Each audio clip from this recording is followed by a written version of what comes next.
بسم الله الرحمن الرحيم. الحصة الثالثة الجمل المفيدة حول السكن.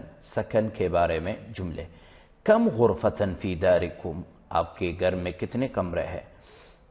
تو آپ کہہ سکتے ہیں غرفت واحدہ، فی دارنا غرفت واحدہ، فی دارنا غرفتان، فی دارنا ثلاث غرفات، اربع غرفات، خمس غرفات، ست غرفات، سبع غرفات، ثمانی غرفات، تسع غرفات، عشر غرفات، جتنے آپ کہہ سکتے ہیں.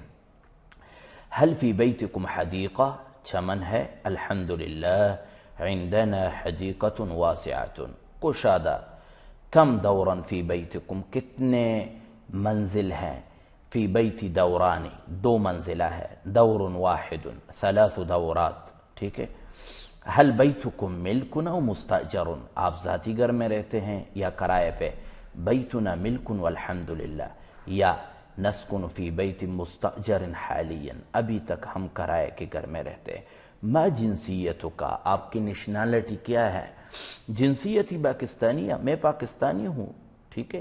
انا پاکستانیتن، انا پاکستانیون، یہ پاکستانیتن مؤنث کہے گی. انا پاکستانیون یا جنسیتی پاکستانیتن، یہ دونوں کہہ سکتے ہیں. حل لدیک جنسیت اخرى، آپ کے پاس کسی اور ملک کی نیشنالٹی بھی ہے؟ نعم، جی ہاں.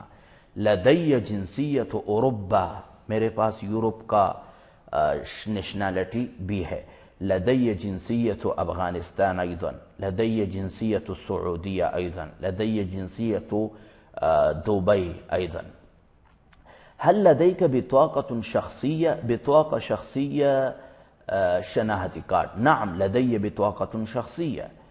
لا، ليس لدي بطاقة شخصية.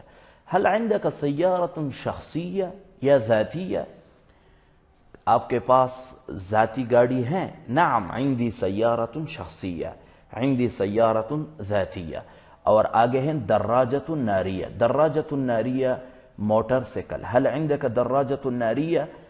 لا، ليست عندي دراجة نارية. ما عندي دراجة نارية، میرے پاس نہیں ہے.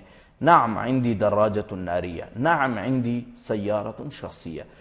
تو یہ بعض جملے ہیں. اگر اس کے علاوہ بھی سکن کے بارے میں آپ کے ذہن میں کوئی جملہ تعبیر آ جاتا ہے، آپ ضرور پوچھ لیں تاکہ اس کے عربی آپ کو بتائی جائے. ٹھیک ہے. یہ چند جملے ہیں تحفظون هذه الجمل وتستعملونها في كلامكم إن شاء الله.